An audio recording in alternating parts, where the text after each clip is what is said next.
नमस्कार आप सभी को। क्लास 9th का यूनिट 4 है स्प्रेडशीट। उसके क्वेश्चन आंसर्स ऑलरेडी डिस्कस कर चुकी थी। एमसीक्यूज और फिलअप्स इस वीडियो में देख लेते हैं। इसमें फर्स्ट क्वेश्चन है कि सेल में केवल डाटा वैल्यूज़ को अलाउ करने के लिए कौन सी तकनीक का उपयोग करते हैं। जब हम सिर्फ डाटा वैल्यूज़ पे ही अपनी जो चीज़ें हैं उसको करते हैं तो इसका ऑप्शन ए रहेगा, डाटा फॉर्मेटिंग। नेक्स्ट है, इनमें से कौन सा विकल्प चयनित होने पर डाटा वैलिडेशन को हटा देता है। डाटा वैलिडेशन होता है एक तरह का फ़िल्टर जिसके अंदर हम अपने हिसाब से डाटा को एंटर करते हैं। तो कौन सा हटा देता है? डिलीट फॉर्मेटिंग एक ऐसा ऑप्शन होता है जो इसे हटा देता है। नेक्स्ट है कि कैल सी सुविधा का उपयोग करके हम एक शब्द की कई अक्रेंसेस को बदल सकते हैं। मतलब एक शब्द जो बहुत सारी जगह पे आया हुआ है, अगर हमें उसे बदलना है तो हम किस हेल्प से करेंगे, कौन सी सुविधा से करेंगे? तो हम करेंगे फाइंड एंड रिप्लेस से। फाइंड और रिप्लेस ऐसा है जिसमें हम फाइंड कर लेते हैं जो हमें शब्द बदलना है और उसके बाद उसे रिप्लेस कर देते हैं जिस शब्द से हमें उसे बदलना है, और वो शब्द जहाँ पे भी पूरे पेजेस पे होता है वो बदल दिया जाता है। नेक्स्ट है कि एक फंक्शन शुरू होने पर हम किस ऑपरेटर का इस्तेमाल करते हैं। तो इक्वल्स टू साइन का यूज़ करते हैं कोई भी फंक्शन चूज़ करने पर। नेक्स्ट है आपका, वर्कशीट को फॉर्मेट करने के लिए किस ऑप्शन का उपयोग किया जाता है। किसी भी वर्कशीट में अगर आपको बदलाव करने हैं तो आप उसके जो फॉन्ट हैं उसे बोल्ड और इटैलिक कर सकते हो, जो लिखा हुआ है उसे अंडरलाइन कर सकते हो, उस फॉन्ट का साइज़ बदल सकते हो, अलाइनमेंट्स बदल सकते हो। तो उत्तर रहेगा ऑल ऑफ द अबव।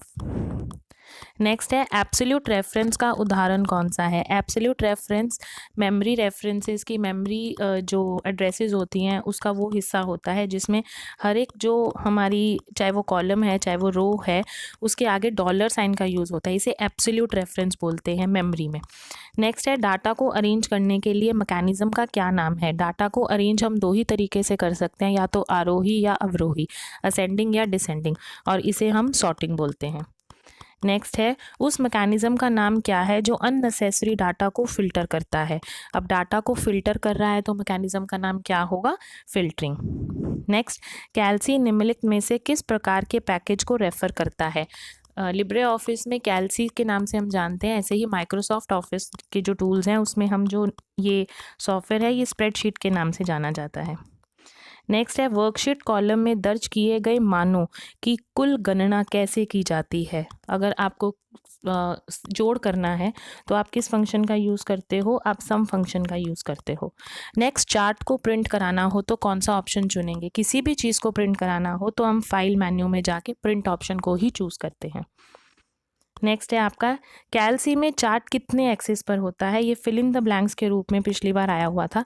तो जो कैल्सी है उसमें जो चार्ट्स बनते हैं वो दो ही प्रकार से बनते हैं, एक्स एक्सिस और वाई एक्सिस।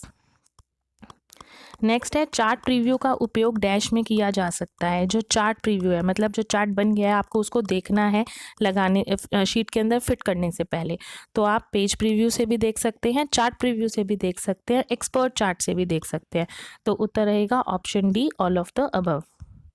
नेक्स्ट क्वेश्चन है कि स्प्रेडशीट के लेआउट को मॉडिफाई करने के लिए कमांड का उपयोग किया जाता है।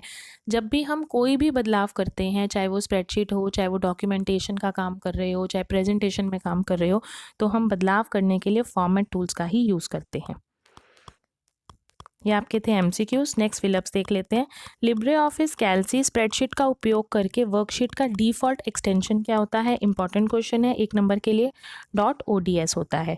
जब डॉलर का साइन हम यूज़ कर रहे हैं अपना एक सेल के आगे और फिर डॉलर का साइन यूज़ कर रहे हैं दूसरे सेल के आगे, तो ऐसे रेफरेंसिंग को हम मिक्स रेफरेंसिंग कहते हैं।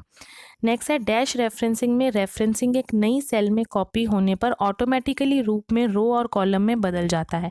जो सेल है उसका एड्रेस ऑटोमेटिकली रो और कॉलम में बदल जाएगा, तो ऐसी रेफरेंसिंग को हम रिलेटिव रेफरेंसिंग बोलते हैं। 3 तरह की रेफरेंसिंग होती है, absolute referencing, mix referencing and relative referencing. Next है, डैश हमें विभिन्न गणना करने में मदद करता है। तो गणना का जो काम है, जो भी मैथ्स का आप यूज़ करते हो फॉर्मूलाज, तो वो हम जो है स्प्रेडशीट के द्वारा करते हैं। नेक्स्ट है, quick assess tool bar icon dash पर मौजूद होता है। जो क्विक असेस टूल बार होता है वो हमेशा टाइटल बार पे मौजूद होता है। लिब्रे ऑफिस कैल्सी में रो हेडिंग डैश से होती है। जो रो है वो 1 2 3 4 नंबर्स की फॉर्म में होता है और जो कॉलम्स है वो ABCD मतलब अल्फ़ाबेट के फॉर्म में होता है।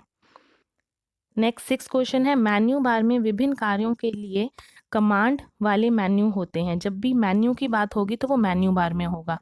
एक रो एंड कॉलम के इंटरैक्शन को सेल कहा जाता है। जब आपकी रो, जैसे ये आपके कॉलम हो गया, ये आपकी रो हो गई, जब ये सब मिलते हैं तो ये क्या कहलाता है? ये सेल कहलाता है। पहली रो और पहले कॉलम का सेल एड्रेस क्या होता है? अब रो जो है वो 1 2 3 4 से जानी जाती है, कॉलम ABCD से। तो पहली रो और पहले कॉलम का क्या होगा? A1। पहले कॉलम का नाम लिखा जाता है, फिर रो का नाम लिखा जाता है। नेक्स्ट है डैश लिब्रे ऑफिस कैल्सी में सेल की रेंज का योग प्राप्त करने के लिए कार्य करता है। जब हमें जोड़ करना हो तो हम सम का यूज़ करते हैं।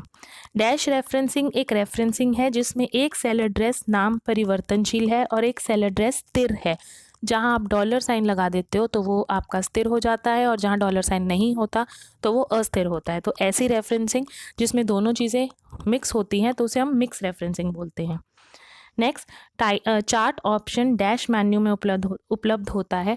किसी भी चीज़ को आपको, चाहे वो वर्कशीट में इंसर्ट करना है, चाहे वो कैल्सी में डालना है, तो आप उसके लिए इंसर्ट मेन्यू में ही जाते हो। इसमें ज़्यादातर हेडर और फुटर भी पूछ लिया जाता है, तो हेडर और फुटर्स भी आपके इंसर्ट मेन्यू में ही अवेलेबल होते हैं। नेक्स्ट और लास्ट क्वेश्चन है डैश बार करंट स्प्रेडशीट का नाम बताता है।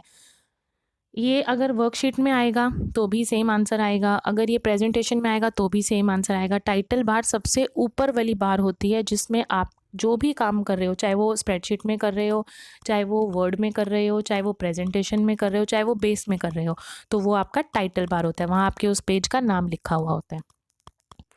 तो ये आपके MCQs और फिलअप्स थे। धन्यवाद।